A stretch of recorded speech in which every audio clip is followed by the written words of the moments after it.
Vous nous avez dit tout à l'heure à quel point votre activité de lecteur avait été importante pour votre chemin vers l'écriture. Alors, je me demandais si les livres continuaient de nourrir, de vous nourrir dans l'écriture, et s'il y a quelques livres dont vous souhaiteriez nous dire quelques mots qui vous auraient particulièrement marqué ou inspiré ces derniers temps. Les derniers lus, il y a évidemment Elena Ferrante, l'amie prodigieuse. Je vois des têtes qui...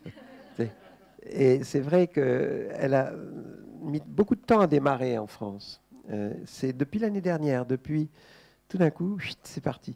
Et alors, qui est Elena Ferrante? C'est une Napolitaine dont personne ne sait qui elle est d'ailleurs. On n'a pas de représentation d'elle. Elle ne donne des interviews que par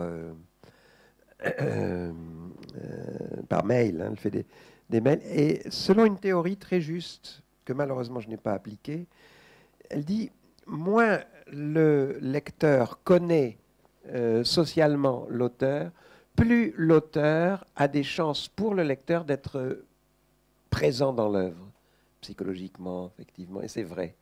Et c'est vrai qu'on la sent dans l'ensemble de son œuvre, on peut dire, l'amour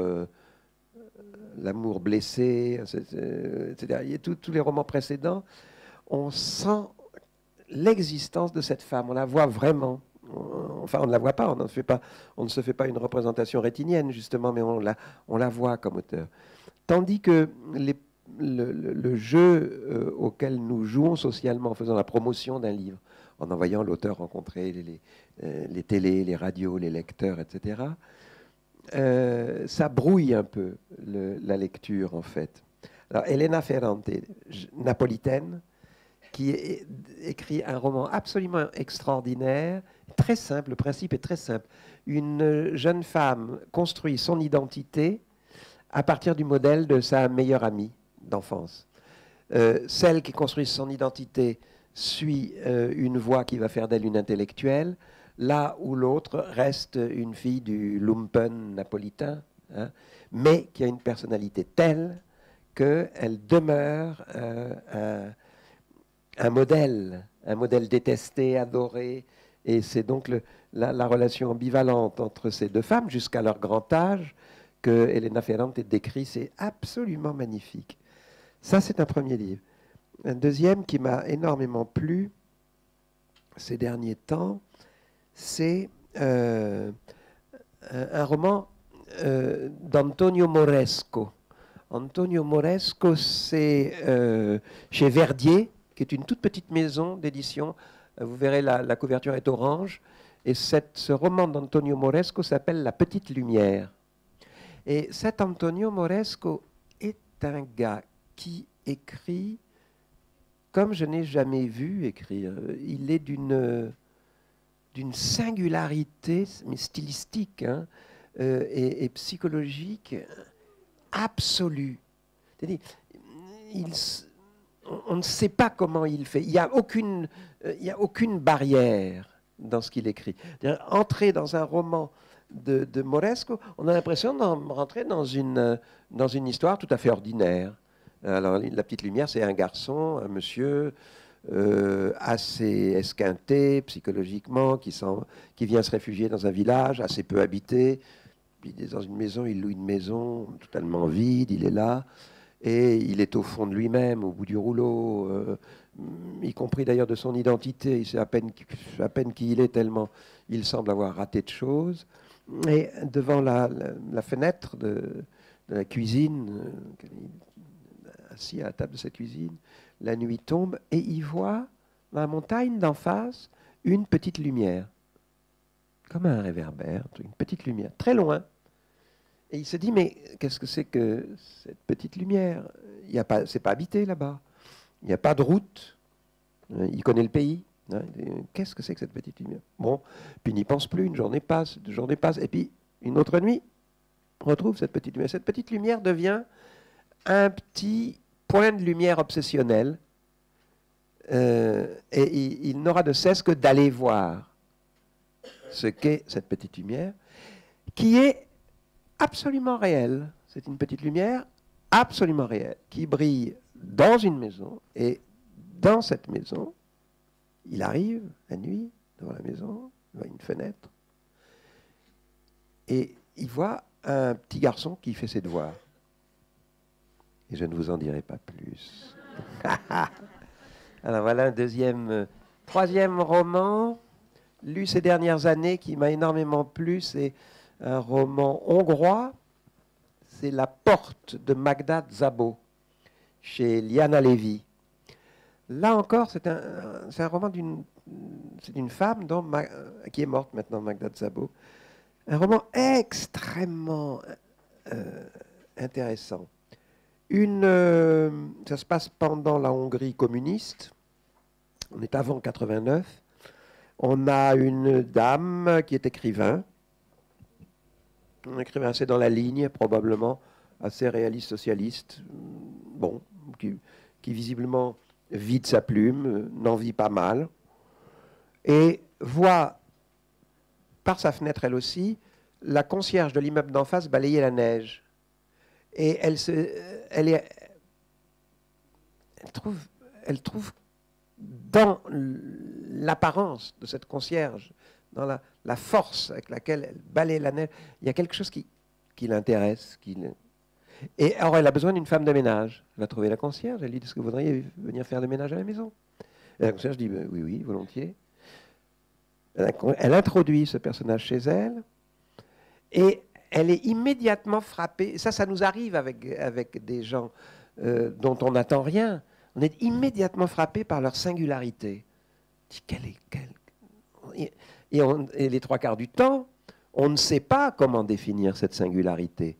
On ne sait pas ce qui fait de cette dame quelqu'un qui nous paraît à ce point particulier, singulier, extraordinaire. Et elle décide d'écrire un roman pour décrire ce personnage. Et elle n'y arrive pas, tant la singularité est forte. C'est un roman magnifique, magnifique. Un roman plus récent, que vous devez l'avoir là, qui vient de sortir, qui est sorti en janvier, c'est Les Deux Pigeons d'Alexandre Postel. Les Deux Pigeons. Alors, ça c'est probablement le roman le plus intelligent que j'ai lu depuis très très longtemps. Mais ce n'est pas une intelligence rébarbative, c'est assez drôle. Alexandre Postel décrit l'installation dans la vie et dans l'amour et dans la vie de deux personnages, Théodore et Dorothée. Déjà, vous voyez, Théodore et Dorothée, ce sont exactement, c'est un palimpseste, ça, très bien.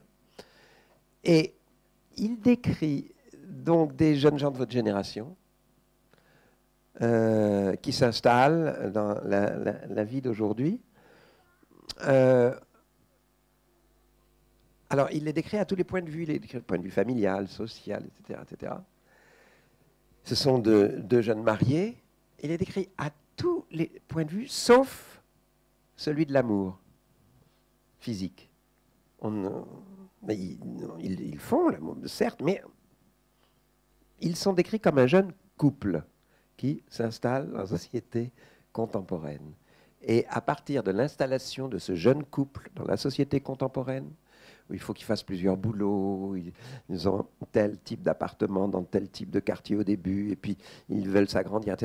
Vous avez une description d'une intelligence, d'une finesse, du monde tel qu'il est, de notre monde à nous tel qu'il est aujourd'hui, là, maintenant, absolument extraordinaire. Alors celui-là, je l'ai lu en une nuit. J'avais autre chose à faire. Je m'étais dit, bon, allez, on va commencer, qu'est-ce qu'il a fait le petit Postel? J'avais aimé les deux précédents. J'ai dit, qu'est-ce qu'il a fait ce coup-ci, le petit Postel? Et j'étais à côté de ma cheminée, et j'ai lu jusqu'à 5 heures du mat, sans... d'un seul coup, d'un seul. Et un dernier pour la route, de Jean-Marie Laclaftine, un roman d'amour. C'est rare, les romans d'amour, au jour d'aujourd'hui. Un roman d'amour qui s'intitule « Et j'ai su que ce trésor était pour moi ». Alors, quelqu'un l'a lu, personne n'a lu ça, hein. C'est une merveille absolue, ça aussi. Un homme et une femme, lui éditeur, elle romancière, se rencontrent, tout ça est d'une banalité au départ terrible, deviennent amants. Très bien, l'éditeur et une romancière. Ils deviennent amants. Bon, ça doit arriver, j'imagine. Bon. Sauf que ces deux-là, étant voués à la littérature depuis leur naissance, elle est beaucoup plus jeune que lui, mais vraiment voués à la littérature, jouent un jeu. Et le jeu, c'est que chaque fois qu'ils se rencontrent, ils doivent se raconter un début d'histoire. Début de roman, début de nouvelle, un début. Ils sont amants, mais ils doivent se raconter un début d'histoire à chaque rencontre. Et le jour où l'un des deux n'aura rien à raconter à l'autre, ce jour-là, ils se sépareront, définitivement. Alors, la Clafetine les raconte se voyant, les raconte, etc. Et les raconte se racontant des histoires.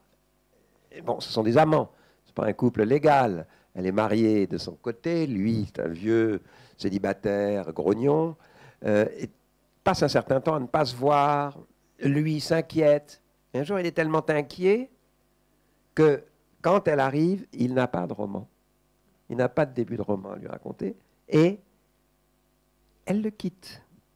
Comme prévu, c'était le contrat, elle le quitte. S'en va.